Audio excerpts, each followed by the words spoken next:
So guys, mayroong mga PC gaming handle dyan like MSI Claw, ROG Ally X, no? So kasi may mga nagtatanong sa akin paano ba maglagay ng games sa PC gaming handheld. Tuturuan ko kayo guys, no, kung paano ba makamura ng mga games, no? Kasi ang offer na to guys is 59 pesos lang for the first 14 days. Tapos makaka-download ka na guys ng hundreds ng games. Let's go!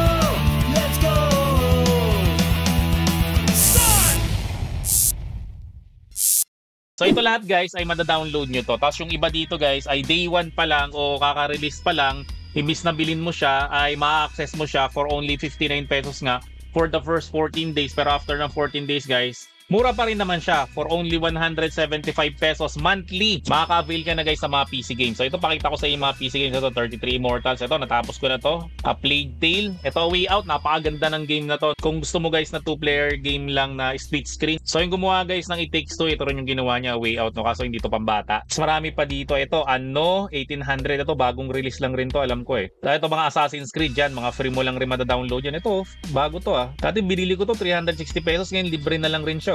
Tapos mga Battlefield, mga Call of Duty, kung gusto mo yan. Libre lang rin yan guys, mada-download mo rin yan. Diba yun yung gusto yung word, yung libre. Tapos Crash Bandicoot, itong Crash Insane Trilogy, Control, yan magaganda yung mga game na yan. Crysis, Dead Island, ito Dead Cells, Dead Space, ito Diablo, ito Diablo 4 oh. Diba mada-download mo rin yan for free. Ito Expedition 33 oh, diba bagong-bago lang to. So ang mahal nito pero mada-download mo to guys for free. For only 59 pesos nga lang guys sa loob ng 14 days. Tapos kapag nagustuhan mo nga siya, syempre mag-subscribe ka na lang monthly 175 pesos lang para hindi ka na guys mamimirata. Iba kasi namamahalan sa game, which is totoo naman, mahal naman talaga. Pero kung nagsusubscribe ka guys sa mga ganito, subscription based, so basically guys para siyang Netflix pero imbis na video nire-rent mo guys yung mga games. So Dungeons of Hinterberg yan. So tingnan nyo na lang yung mga games yan, baka may mga gusto kayo dyan. Far Cry, di ba ang ganda nyan? Ano pa ba? Ito Ghostwire, maganda rin to. Goat Simulator, Grounded 2, Halo, yan daming Halo, libre lang rin yan, mada-download dito. Inside, Injustice, and so on. Yan, sobrang dami nito guys. Yan, alam ko mga 400 games na to eh. Tapos balik tayo dito guys, ito yung mga recently added sa kanya. Yan, Dragon Age, Call of Duty, ito bagong-bago to, The Rogue Prince of Persia. Pero pag sinabi ko guys na free dito, hindi yan free as pirated, no? Free yan as legit,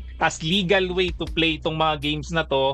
Pero subscription based nga siya. So ang tanong naman ngayon guys, no, paano ka ba makakapag-subscribe dito for only 59 pesos? Ito guys, tuturo ko na sa inyo kasi nga marami nagre-request nito. At para hindi na rin kayo guys mahirapan na mag-download ng games yan. Kasi halimbawa, itong Call of Duty na to, no, so i-click mo lang yan, then click mo lang tong install. Tapos mag-i-install na yan sa laptop, na katulad nga ng ginagamit ko, or pwede sa mga PC gaming handheld mo, kamukha ng MSI Claw, ng ROG Ally X. Sa Steam guys, hindi to pwede hindi to pwede sa Steam.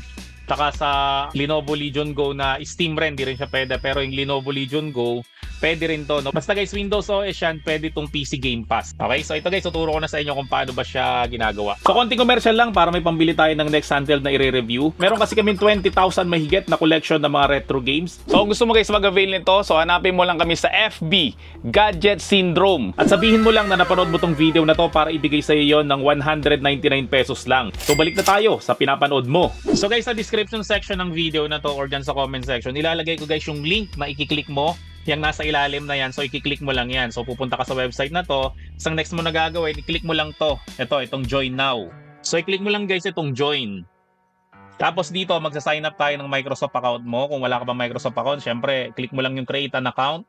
Tapos, i-type mo lang dyan yung email address mo. So, kahit Gmail guys, pwede na dyan. So, gagawin yan, mag-i-email sa Gmail mo yan. So, open mo guys yung Gmail mo, tapos hanapin mo dun yung 6-digit na code. So, pag nakita mo na guys yung 6-digit na code, syempre, i-type mo lang siya dito. Yan, tapos, ilagay mo lang yung birthday mo, kung kailan ka pinanganak. Tapos, click mo lang yung next. Tapos, dito naman guys, ilagay mo lang yung pangalan at syempre, apelido mo. Click mo again guys yung next. Tapos ito guys, sundin mo lang yan, press and hold. So pag di siya gumana guys, ulitin mo lang ng ulitin. So malalaman mo guys, pag okay na siya, lalabas to guys, itong loading screen na to.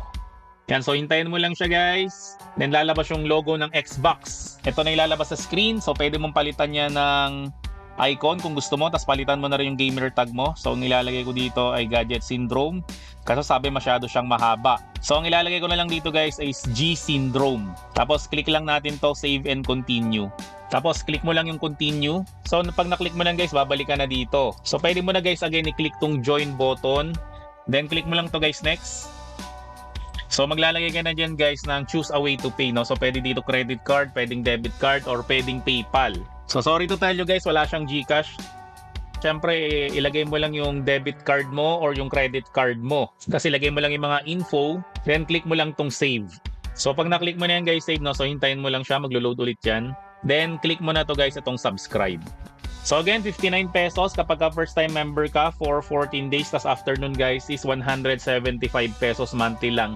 Sobrang mura niyan yan. Imaginein mo sa loob ng isang taon ang babayaran mo lang mga 2,000 mahigit lang. Eh ang isang game guys, 2,000 mahigit na. Pero ito 400 plus na games. Tas yung iba pa dito mga bago pa. Then click mo na to guys itong launch. So pag click mo yan guys, may ida-download dyan. So click mo lang yung na-download mo.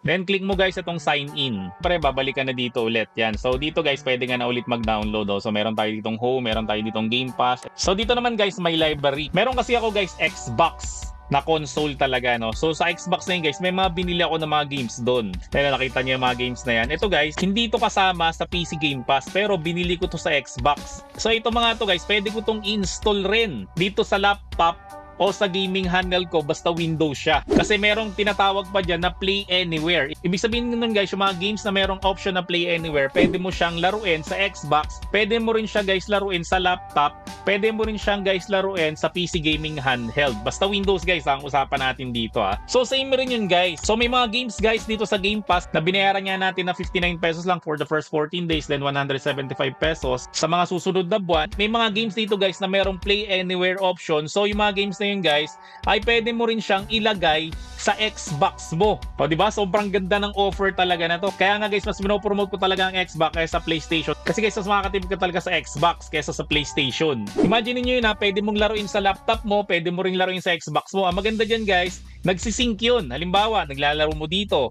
Tapos maya-maya gusto mo naman laruin sa PC gaming handheld mo. So makukontinue mo guys yung game mo doon. Tapos pag nakahiga ka na sa kama mo or nakaupo ka sa sofa mo, gusto mo namang laruin guys sa Xbox mo. So makukontinue mo rin guys yung game mo doon. So ganun siya guys kaganda. So kung may ganitong option, mamimirata ka pa ba?